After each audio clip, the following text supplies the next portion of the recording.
एक छोटी सी terrorist organisation जो आज वर्ल्ड की रिसर्च टेररिस्ट ग्रुप बन चुका है। जी हाँ, हम बात करने वाले हैं ISIS के। टेररिस्ट ऑर्गेनाइजेशन जिसने एक टाइम पर वर्ल्ड की जियो पॉलिटिक्स को अलग रख दिया था। ISIS ने दुनिया भर में कई बड़े अटैक किए। ये अपने अटैक और आतंकवाद के लिए जानी जाती हैं। लेकिन इस सब अटैक के बाद एक क्वेश्चन आता है कि ये सब करती क्यों है, इसका एजेंडा क्या है, आखिर क्या मिलता है इन्हें ये सब करके। आज हम इन्हीं के बारे में जानेंगे, behind the scene and shocking truth के बारे में कि ये ग्रुप क्यों बना और ये साथ क्या है। Let's explain. ISIS को समझने के लिए हमें थोड़ा डीप में जाना होगा। 1979 में जब सोवियत यूनियन ने अफगानिस्तान पर अटैक किया, सोवियत यूनियन इसे अपने अंडर लेना चाहती थी। मुस्लिम वर्ल्ड पर इस अटैक को देखते हुए ओसामा बिन लादेन और कुछ अरबों के साथ मिलकर मुस्लिमों के सपोर्ट के लिए अलकायदा नाम के मिलिट्री इस्लामिक ऑर्गेनाइजेशन की शुरुआत की। अलकायदा ऑर्गेनाइजेशन को शुरू करने का ये रीजन ये भी था कि मुस्लिम दुनिया भर में खिलाफत को लाना चाहते थे, जहाँ पर शरिया लॉ को फॉलो किया जाए। Back to the point, Soviet Afghan war तकरीबन 10 सालों तक चली। लेकिन जब सोवियत 1989 में वापस जा रहे थे, तब उन्होंने जाते जाते ऐसे रीजन को पावर दे दी जो उनके सरों पर काम करे। और यही वजह थी कि सोवियत के वहां से जाने के बाद भी अलकायदा स्ट्रगल कर रहा था। इसके बाद 2 अगस्त को इराक के लीडर सद्दाम हुसैन ने कुवैत पर अटैक कर दिया। इस अटैक की वजह सिंपल थी, क्योंकि कुवैत में दुनिया का 10% रिजर्व ऑयल एग्जिस्ट करता था और इराक उस पर अपना कंट्रोल करना चाहता था। इराक ने 2 दिन के अंदर ही कुवैत को अपने कब्जे में ले लिया। लेकिन इसके बाद भी इराक रुका नहीं। इराक ने अपना अगला टारगेट सऊदी अरबिया को बनाया और उसमें सऊदी अरबिया की आर्मी इराक की आर्मी की तुलना में बहुत वीक थी। अगर इराक सऊदी पर अटैक कर देती तो सऊदी अरबिया उस अटैक को अफोर्ड नहीं कर पाती, और अगर ऐसा हो जाता तो सद्दाम हुसैन के पास दुनिया के आधे से अधिक ऑयल का कंट्रोल होता। और इराक से इस अटैक से बचने के लिए ओसामा बिन लादेन ने सऊदी अरबिया को अपना ऑफर सपोर्ट किया। लेकिन सऊदी अरबिया ने इस ऑफर को रिजेक्ट कर दिया। सऊदी ने USA से हेल्प मांगी। USA सोल्जर के सऊदी में आने के बाद ओसामा बिन लादेन इससे बहुत गुस्सा हुआ और उसने सऊदी के किंग फाहद को काफिर बोलते हुए सऊदी अरबिया और USA के अगेन वॉर डिक्लेयर कर दी। और उस समय अलकायदा का हेडक्वार्टर सूडान में था। लादेन को सूडान गवर्नमेंट पर विश्वास था कि वो इस देश को मुस्लिम कंट्री बनाएंगे। लेकिन 1996 में सूडान गवर्नमेंट ने अमेरिकन एंड सऊदीज के साथ मिलकर अलकायदा को सूडान से बाहर निकाल दिया। अमेरिका उस समय एटॉमिक पावर था और कोई भी कंट्री अमेरिका से दुश्मनी नहीं लेना चाहती थी। नतीजा, सूडान ने अमेरिका का साथ दिया और अलकायदा को सूडान से बाहर निकाल दिया। सूडान से निकलने के बाद अलकायदा ने अपना नया बेस तालिबान शासन अफगानिस्तान में बनाया और यहीं से बाद में ये पूरी दुनिया में फैल गया और सबसे ज्यादा ये मिडिल ईस्ट और साउथ एशिया में फैला। अब 1996 और 1998 में बिन लादेन ने 2 फतवे जारी किए जिसमें USA आर्मी को सऊदी अरबिया छोड़ने की मांग थी। इसी बीच 1998 में अलकायदा ने केनिया और तंजानिया में अमेरिकी दूतावास को बम से उड़ा दिया, जिसमें तकरीबन 224 की डेथ हो गई। अमेरिका भी इसके बाद में कहाँ चुप रहने वाला था। अमेरिका ने इसके जवाब में ऑपरेशन इन्फिनिटी ट्री शुरू किया। इस ऑपरेशन में बहुत से मिलिट्री मारे गए, लेकिन ओसामा बिन लादेन बच गया। लेकिन इसके बाद कुछ ऐसा होता है जिसकी अपेक्षा न दुनिया ने की थी और न USA ने। 9/11 अटैक।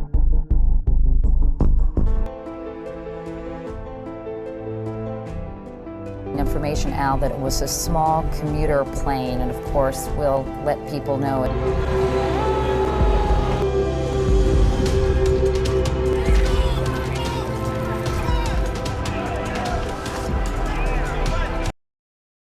9/11 अटैक। इस अटैक को दुनिया आज तक नहीं भूल पाई है। इस अटैक ने दुनिया को जैसे झटका सा दिया हो। इस अटैक से तकरीबन 3000 की मौत हुई। इस अटैक ने पूरे वर्ल्ड की ग्लोबल इकोनॉमी को बर्बाद करके रख दिया। इस अटैक के बाद तो जैसे USA अलकायदा और लादेन के पीछे हाथ धोकर पड़ गया हो। इस अटैक के बाद USA ने वॉर ऑफ टेरर को लॉन्च किया और अफगानिस्तान पर अटैक कर दिया तालिबान और अलकायदा को खत्म करने के लिए। पर अलकायदा अभी भी पूरी तरह से खत्म नहीं हुआ था। 2003 जब USA के प्रेसिडेंट जॉर्ज W बुश थे, बुश ने इराक पर अटैक किया और इराक से सद्दाम हुसैन के शासन को खत्म कर दिया। इस अटैक के पीछे बुश का कहना था कि सद्दाम हुसैन के अलकायदा के साथ लिंक थे, जो कोई बड़े अटैक के लिए वेपन डेवलप कर रहे थे, जिससे पूरे वर्ल्ड को खतरा था। लेकिन इन्वेंशन के तुरंत बाद CIA और बाकी एजेंसियों ने जब जांच की तो जिससे प्रूफ हो सके कि इराक कोई डेंजरस वेपन बना रहा था। इस झूठे अटैक के बाद बुश को आलोचनाओं का सामना करना पड़ा था कि ये वॉर इलीगल था और USA को ऐसा नहीं करना चाहिए था। इस पर बुश पलटी मारते हुए कहते हैं कि मैं इराक के लोगों की मदद करना चाहता था सद्दाम हुसैन के शासन से। For the million Iraqis that are dead because you lied. You lied about weapons of mass destruction.